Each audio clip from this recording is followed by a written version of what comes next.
Hello, Alex Smith. What's up? Looking good, man. Dude, You're looking good. Too good. I clean up all right. You it's do. It's like nice to have a reason to wear a jacket every now and then. You know? We all got dressed up. Yeah. I got to put dress pants on.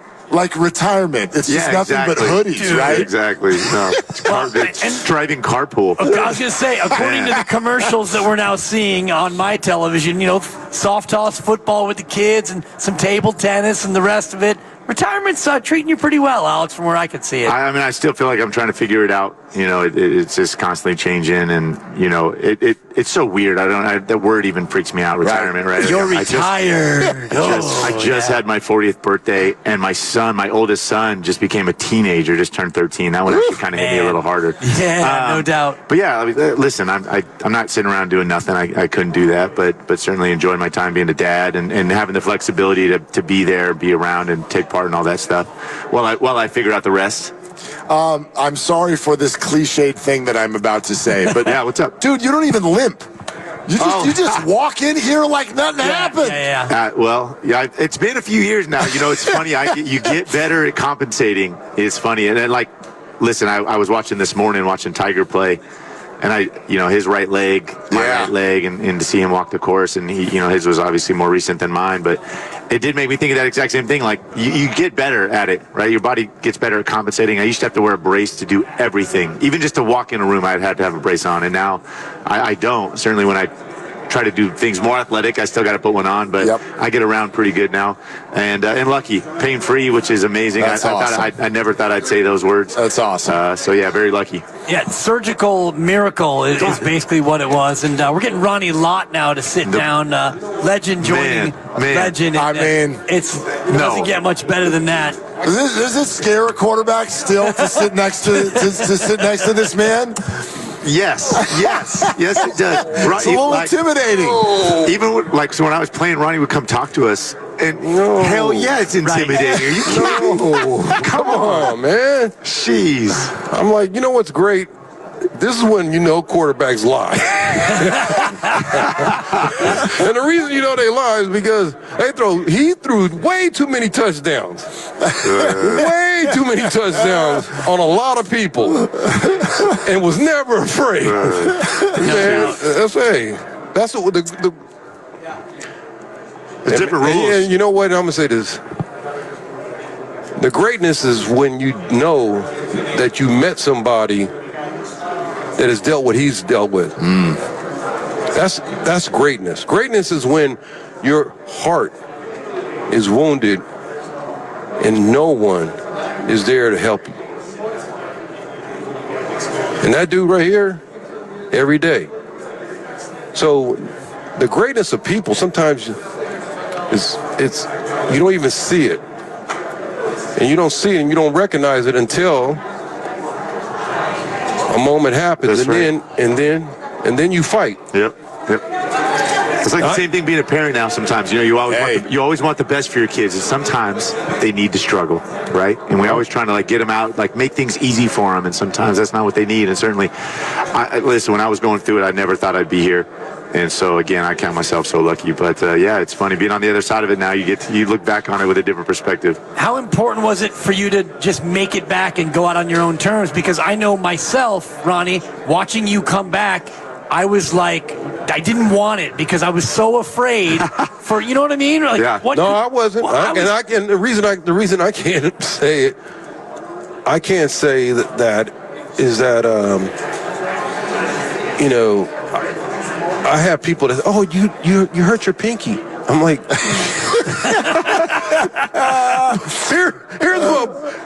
I'm like, when I saw the question is whether it's this or that, you still have to show up. Yeah. And I can tell you right now, all the guys that I know at Camp Pendleton that are learning this, because a lot of them have never had to live with this, they're learning. That's why and by the way, they'll eventually fight for us. Eventually they'll protect us. And so, man, when people talk about what we've done, I'm like, come on, man. There's some people out there right now And he trained with him. He came. He went. Changed my life.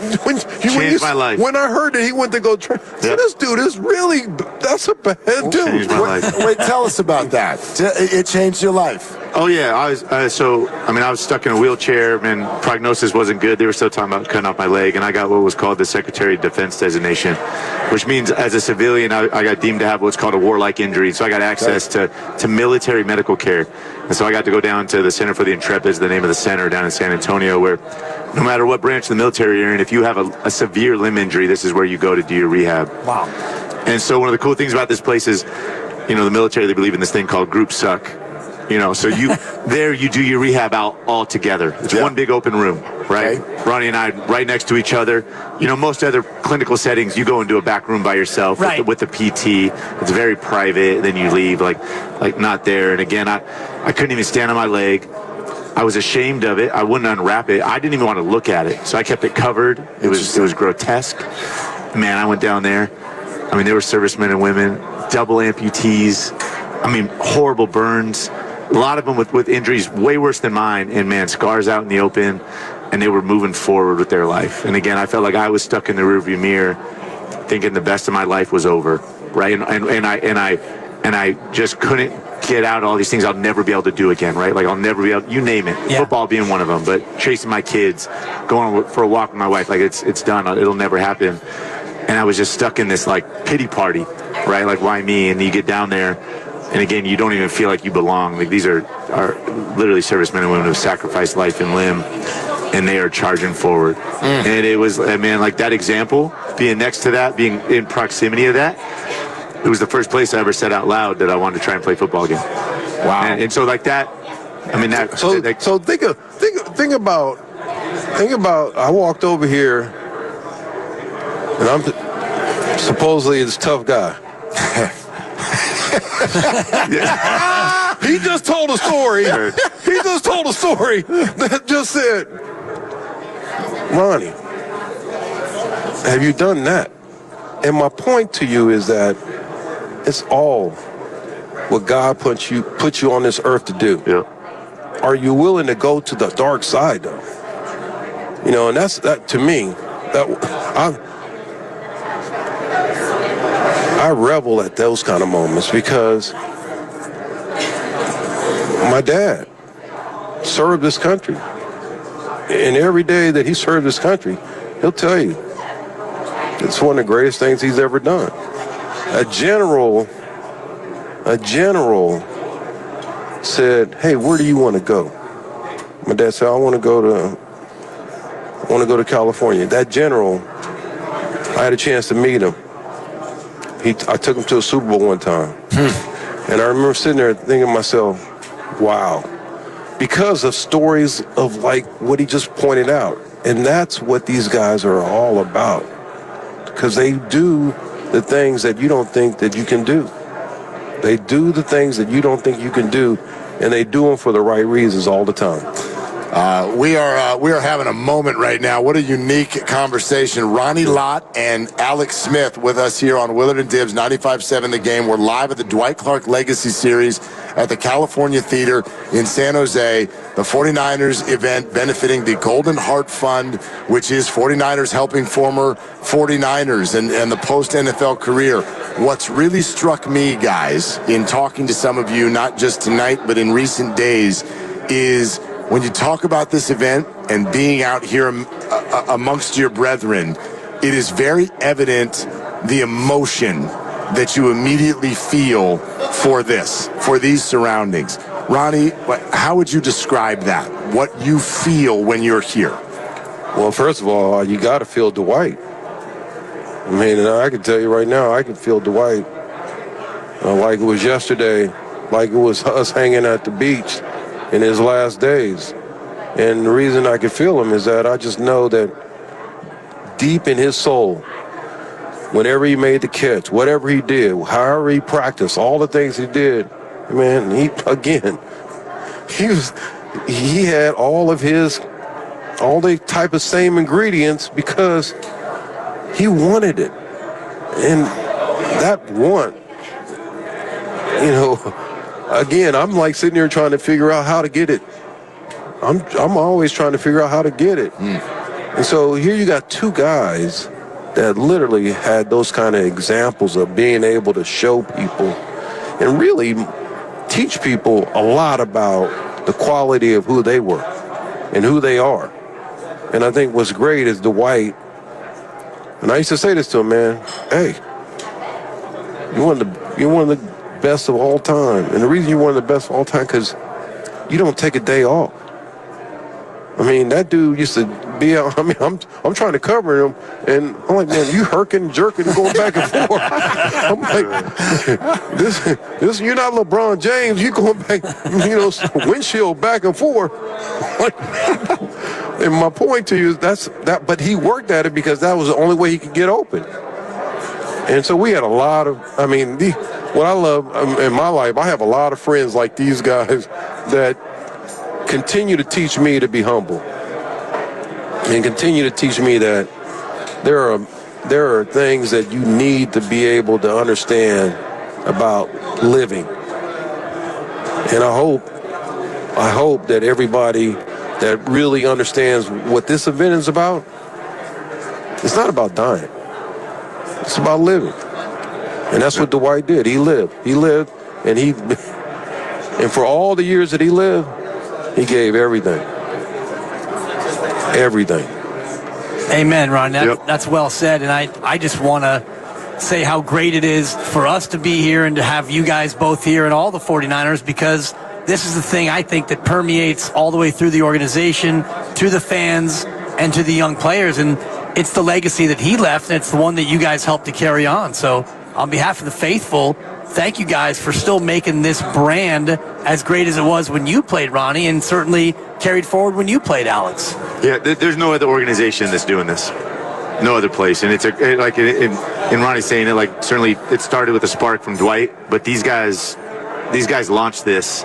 And most other places, guys scatter, right? You retire, guys go home or wherever they settle down, and you're left to your own to try to figure out post-football life. And so lucky to be here and part of this organization that has the greatest alumni in the NFL. Guys like Ronnie, guys like Steve, guys like Harris, guys like Dwight. They're like, because mentorship, right? Like there's not many people that have walked these shoes that have had to figure out. Certainly they put on the pads for a long time, and then they had to hang them up, right, and figure out what's next. And there's amazing role models here. And so for me to be able to be around these guys, and then again, what this Golden Heart Fund is all about, right? Like we all have our own past. Some guys are struggling, right, and need help, and there's nothing out there. Again, no other team has something like this, right. And so to be a part of it and to help out, some guys that certainly, don the jersey with us, and we're lucky enough too that may not be doing so well right now or may need a helping hand. So again, and obviously awesome to have the mentorship and camaraderie. Ronnie Lott and Alex Smth here with us. Before you guys go, I think a relevant question to everything that you're celebrating and the work that you're doing tonight. Even since the two of you have left the game, I think the concept of player safety and what it takes to stay out on the field, right? Wednesday night football is now coming here on Christmas this year. What are your thoughts? I would love to hear from both of you with regard to what it takes now for players to stay healthy, and where is this subject matter going in the years to come? First of all, man, I'm on the safety committee, so I have a huge responsibility, and the responsibility is John Madden. And John Madden literally said one day, "Hey, look, we got to do something." So nobody knows that story, but John Madden literally said, "I'm putting together a safety committee. I'm putting together all this, and the reason why is because I know that there's something bigger than me." And so here's John literally getting all of us together and saying, we're going to do this because we're going to look at all the things. We're going to look at every rule. We're going to look at the turf. We're going to look at everything. And we're going to, after each year, we're going to look and we're going to examine all the issues. So a lot of the issues that you see that have been changed, that's because of John Madden. I mean, I like Roger. Yeah. Great guy. But John Madden was like schooling him and teaching him and coaching him and helping him and getting him to see that we gotta fix the game. Yep. And we gotta make the game better. And so when you think about offensive linemen, they're doing a lot to try to figure out how not to have an offensive lineman get hit from behind. Because if you get hit from behind, like some of the guys that I know that hit you from behind, it hurts and it can damage you. And my point is that John was that kind of guy. And so he looked at every situation and said, I'm going to look at every aspect of the game to make it better. And that to me, part of the Golden Heart and part of a lot of the things that I feel like I've been around is due to a guy like John Madden. And because John valued the game, he literally made the game to a point where you had to laugh. Right. You had to laugh at some of this stuff. And he was great at making you laugh, but he was also great at trying to teach everybody to be safe and to understand how that impacts your life. I think the perception is out there right now under Roger, though, in the public that player safety is not. It's not a high enough priority. I disagree. I disagree with that narrative. Great. I think Roger. Listen, there's been so many. Think about the rule changes in the last 5 years. The things that have been implemented. Kickoff change. Like there's been all these. Another one coming in this year with the kickoff change. Obviously, no positions received more protection than what I played.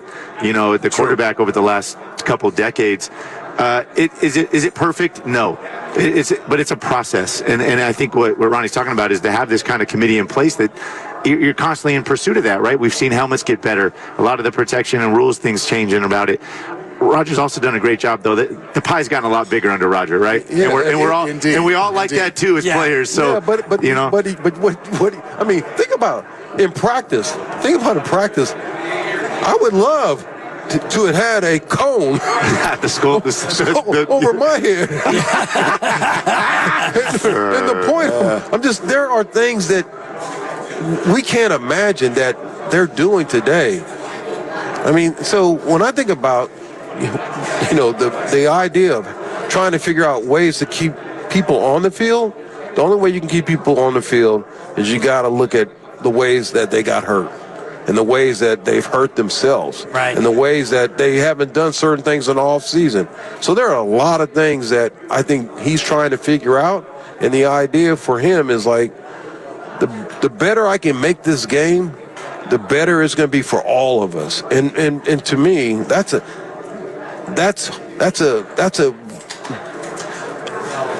I'm grateful that Roger takes that attitude, because I know what it was like to watch Dick Butkus. I know what it was like to watch Jim Brown. And I remember coming in the league and meeting those guys, and I can tell you right now, they would say, hey, man, it was a war. It was a war. And so when you talk about today, him saying what he just said about Roger, you guys are very lucky that he expressed it the way he expressed it, because to me, a lot of those guys will tell you that, hey, this game is way different than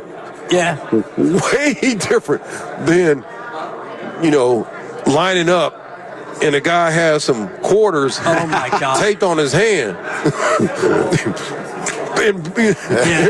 Sometimes I watch those old films and you watch a play, it's like, oh my God, there are 7 things that's a penalty. Right. That's a penalty. He's ejected. So